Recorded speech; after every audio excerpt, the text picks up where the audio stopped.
Once every generation, a man arrives on the scene that speaks the hopes and the aspirations of his entire time. Here is such a man, the star of our show, Gene Shepherd.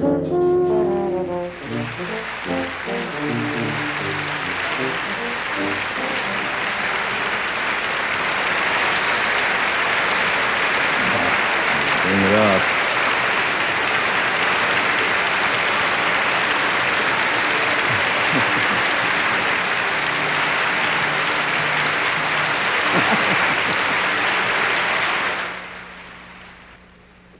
Oh, that stupid theme. I have to admit something here that has not been said recently on television, that while that theme was playing, the entire crew was dancing around behind the cameras with their cold coffee in their hand. And tuna salad sandwiches, of course. It's fantastic to be back. I mean, you know, to be out tonight, all you TV cuckoos sitting out there, slack-jawed, waiting for a revelation from the big box. Oh, we got one for you tonight. The dancing fool is going to lay one on you here. Now, I don't quite know how to approach this, because it's a very sensitive, touchy subject. So if you will come up just a little bit closer, would you please sneak in here? Closer. Real close. Come on. Close. There.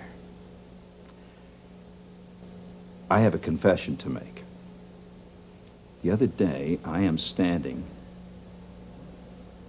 on the platform of the 23rd Street IRT. And you know, they have these waste disposal baskets all around there. You know, it says, throw your junk here, keep the city clean. I see a guy sneak over wearing a blue Chesterfield, you know, the kind with the fancy velvet collars. He's got gray sideburns. He goes sidling over to the waste bin there, peers in, looks around. He reaches in and takes out a Daily News. Had a cigar butt still sticking to it. And then he went scurrying down the platform there, looking like the hounds of hell were after him. I know how he feels. When I walk down the street late at night and I see stuff that people have thrown out, I can hardly control myself of just walking over there and kicking around and see if there's anything great in there. I mean, I love to look at junk. Now, that's not a thing that a grown-up man of reasonable achievement in our time will admit. Can you imagine Johnny admitting that he secretly likes to sneak around and look in other guys' garbage? No, of course not. You just can't imagine Jimmy Carter doing that. That's why it bothers me. Why do I like this? I guess it was because when I was a kid, most of the education, the real education that me and Schwartz and Flick and Bruner got, came from walking up and down alleys after school. You'd be surprised what kind of an education you can get just looking at stuff laying on the ground. Now, this is a male thing, right, boys? You kick around. Ooh, geez, look at that. Hey, Schwartz, come here. And there'd be great arguments as to what it was. Junk. Love it. And so tonight's show, which is basically an extension of my own personal crotchety, is a salute to the 20th century's greatest contribution to the world. Greatest in the sense that it's the biggest contribution we've made. Junk. You ever thought of junk as a byproduct of human existence? And as a telltale clue as to what kind of existence people live? Junk. There's all kinds of junk. For example, there's video junk, which is disposable. For example, any interview that Barbara Anybody named Barbara on television, there's 50 Barbaras, has with Henry Winkler. Immediately disposable. Or Farrah Fawcett Majors tonight will arm wrestle Peter Fonda. That's TV junk. It's designed to be thrown away. Just junk. That's what junk is, basically. Disposable. Have you ever thought of yourself? A human being. The amount of junk you have created in your lifetime, piled up behind you. All the way from the time you were 2 years old, you know, all those Pampers that you left behind in the beginning, empty boxes of pablum. And then as you got older, cigarette butts that you would sneak around back of the garage, Coke cans, until finally you get to be a very, very rich person. You throw away old alligator belts, you know, junk. And so tonight we are going to celebrate the great outcropping of 20th century life as an art form, as a living testimony to the way we are. Junk. Junque.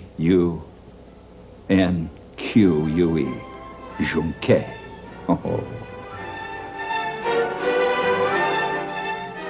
Ah, that old devil's sun has shone down on everything that man has ever created. The pyramids, the Sphinx, the Great Wall of China. But there is a specific new thing that is part of our century. They've never known this before in all of time. The great junkyard of eternity.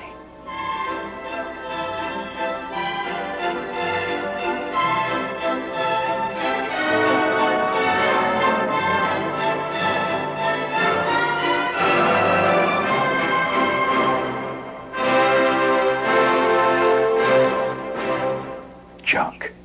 Beautiful, rich, thick, lovely junk.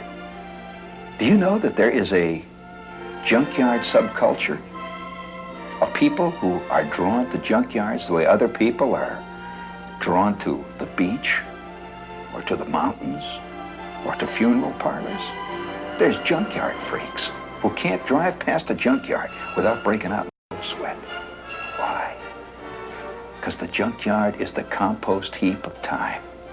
It's all there. Sewing machines, Coke cans, bicycles, busted dolls, desiccated dreams. 200 years from now, when they dig into this junkyard, they're going to wonder, what is a comet? A comet custom. We know, right, friends? Just a bad car with lousy valves.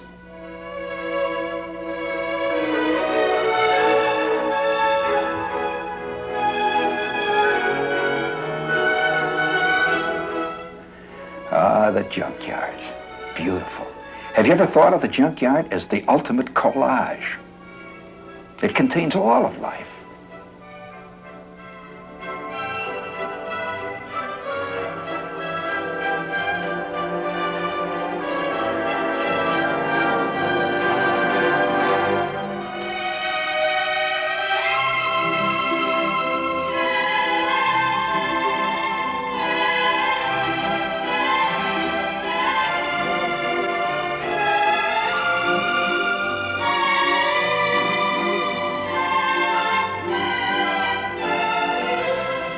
So friends, tonight we take this time out to salute something that we have created in our time that civilizations in the future are going to marvel at.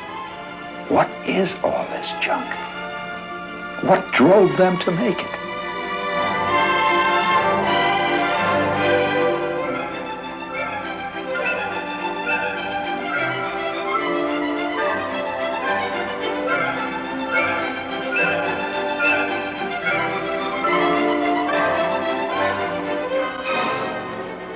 Above and all, the sun shines down on this curious, barbaric beauty that is the eternal junkyard of all time.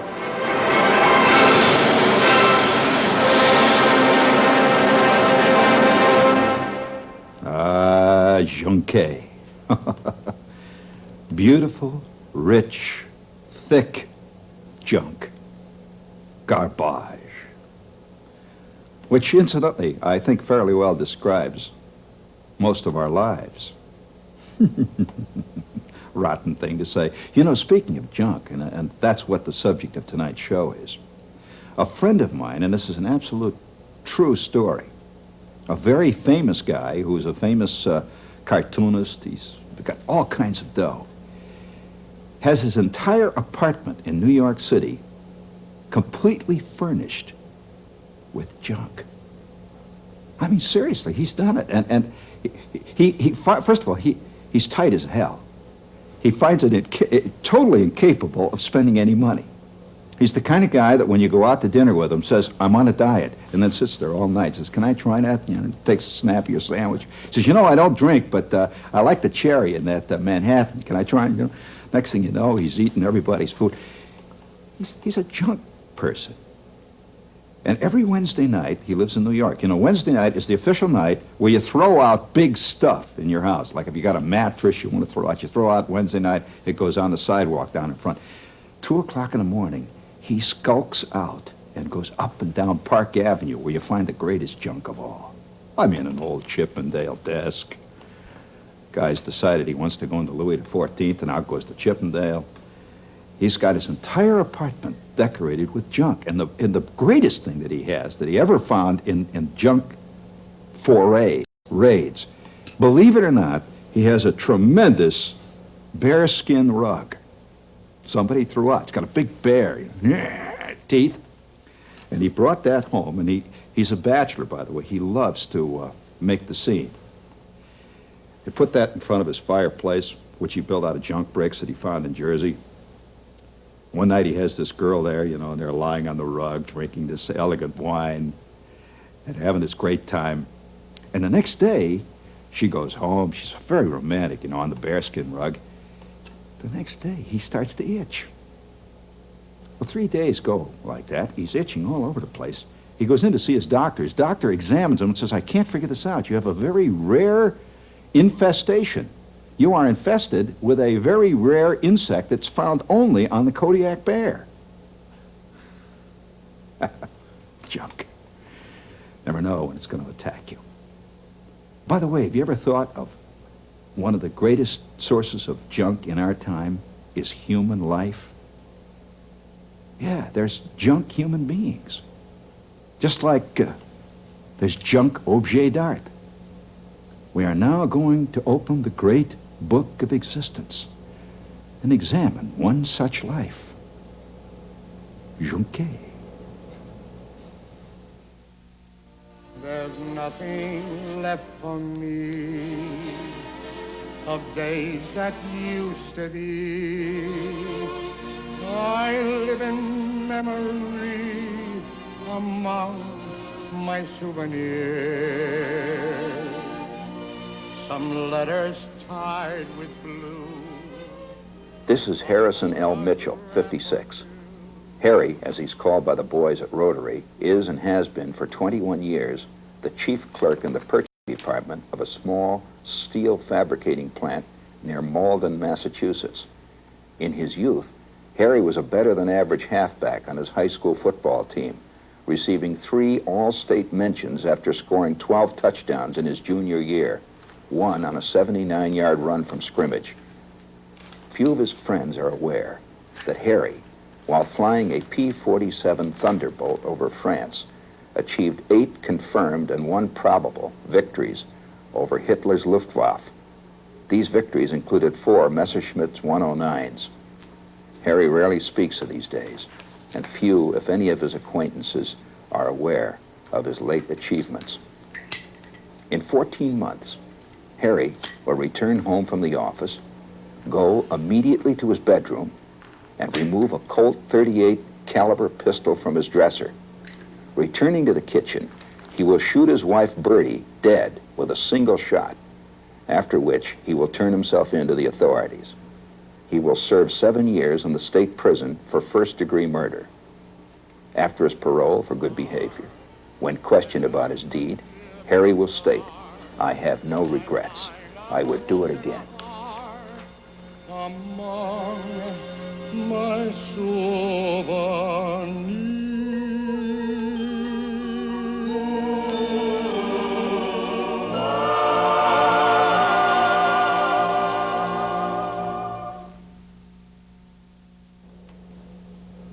really sad. But was it sad? After all, he said, I have no regrets. How many of us can say that? No regrets. You know, it could very well be that you're a Twinkie wrapper of mankind. You know, something just, pshoo, gone. And your little name, Twinkie, goes spinning off into the cosmos. Well, it's time to get back to business here on this show dedicated to junk. And every evening we take great pride, and I really seriously mean that.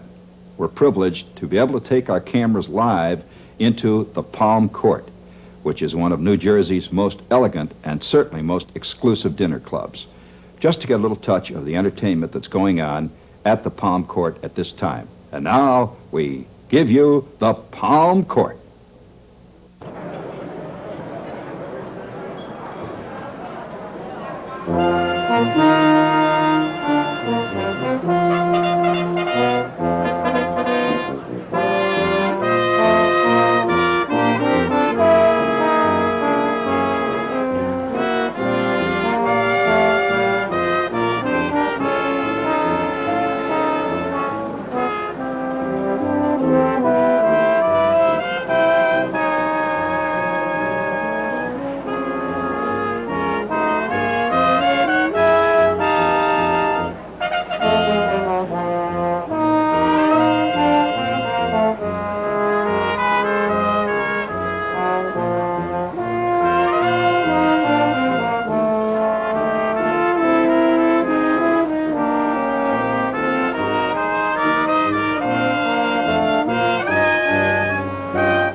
Welcome to Chez, Junque.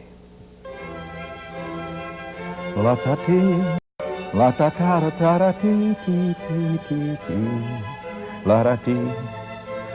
It's time now to begin our elegant evening meal. Good evening, friends.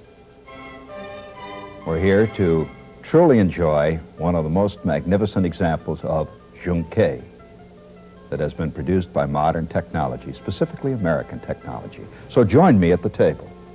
Join me. We have here before us tonight 1, 2, 3, 4, 5. 5 of the most devoured meals in all of America. Right at this very minute, I would suggest that there are probably over 1 million people right now eating a Jumbo Jack. Quite possibly 2.5 million people are having a double Wendy. And so join me as we test, as we savor, as we enjoy. Oh, by the way, as an old fan of Wimpy, you all remember Wimpy, of course. Remember Wimpy's deathless words, "I'll pay you Tuesday for a hamburger today." How American, how basic. Just smell the aroma. And I might add that like all American and, in fact, world human phenomena, there is the good. There is the mediocre. And, of course, there is the unacceptable. It is our duty tonight to test and to savor. You'll notice that I'm using my junk bow tie. It clips on.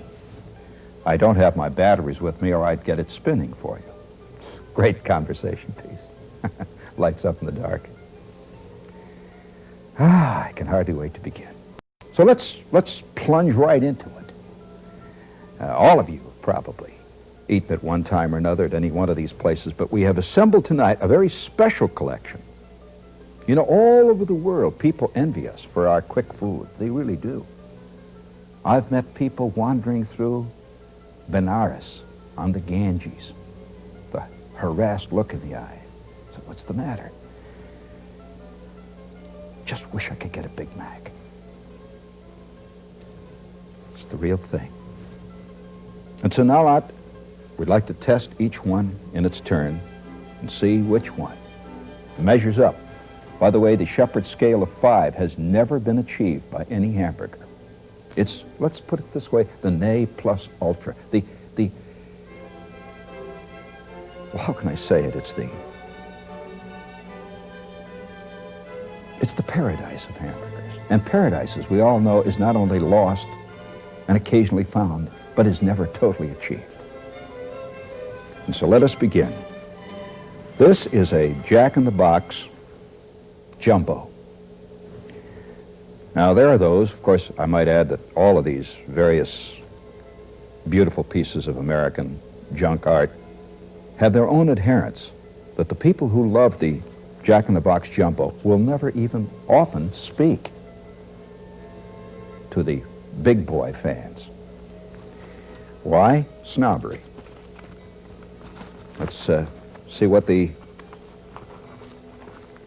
see, this is the way, by the way, a true gourmet will always remove the wrapping. Each wrapping is distinct. You'll notice the Jumbo Jack has a kind of a colorful wrapping. Here's this little Jack-in-the-Box peering out at you, friendly little face. Oh, yes, many's the I've shouted into that little clown's face, I want a double burger with fries. Now, the true gourmet never rips the package. I mean, that would be like going into a French restaurant and just grabbing the fish by the tail. You insert the hand and carefully, as if removing a mitten at Aspen, about to go on the ski run, you carefully slip there. Whoop. Sorry. That's the excitement of eating here at Chez, Junque. Now, you'll notice that the jumbo burger, the Jack-in-the-Box jumbo, is a very sloppy jumbo. As a matter of fact, it's characteristic of the entire Jack-in-the-Box jumbo cult. They love them sloppy. You can always tell a Jack-in-the-Box eater by his red, white, and blue spotted tie. Heavily mayonnaised, and yet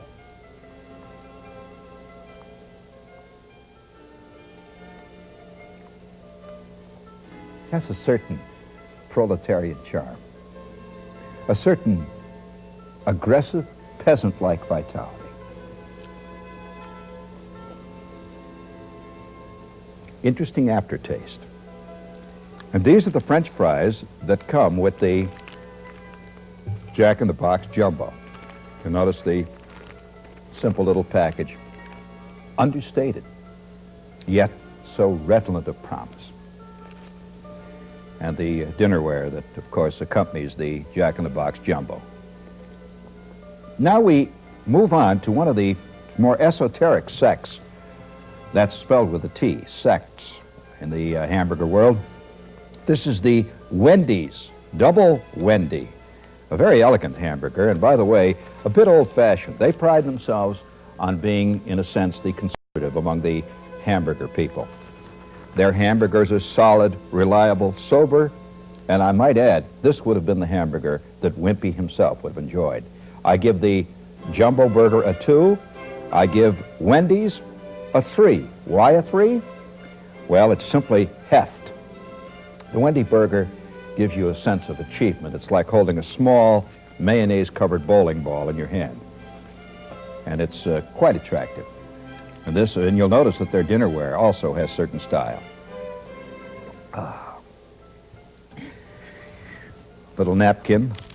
And now we move on to one of the great favorites. In fact, this could be called the vin ordinaire of the hamburger world. This is the Burger King. Vin ordinaire for just going out. When you want to let it all hang out, you don't care whether things fall the way they should fall. In other words, you're just out driving your car along Route 22. It's not a special night. Stop in for a Big Boy. The Big Boy, of course, has the sesame seed roll, which will give you many things to do after you've eaten it, picking the seeds out of your teeth. Kind of a little added attraction.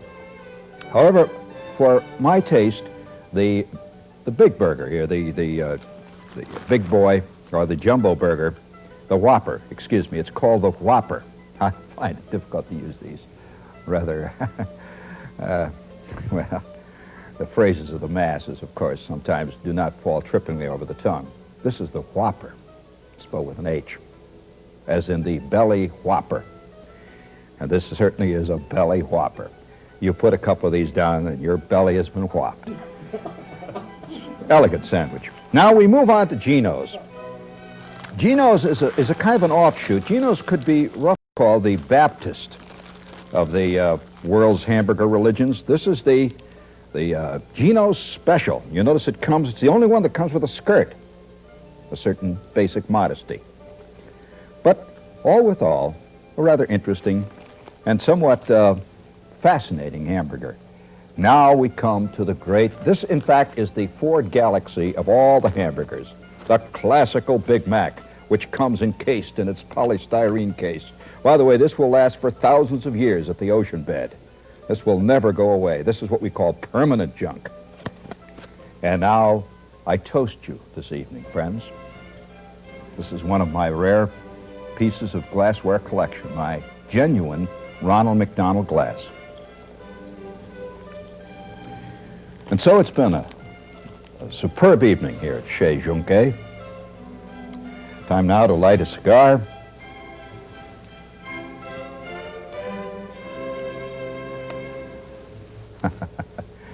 Little after-dinner conversation, and then perhaps we'll go to my place. Good evening, think clean thoughts, and watch out for those sesame seeds.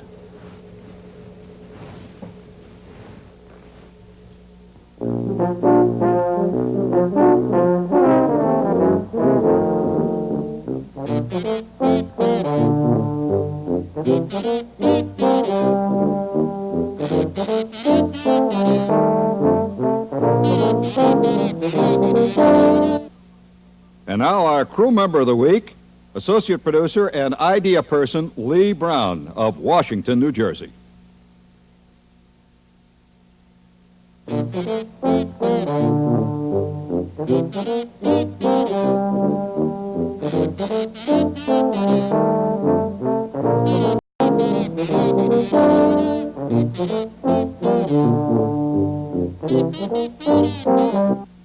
If you too would like to be a Shepherd's Pie pen pal, here's our address. Shepherd's Pie, 1573 Parkside Avenue, Trenton, New Jersey, 08638.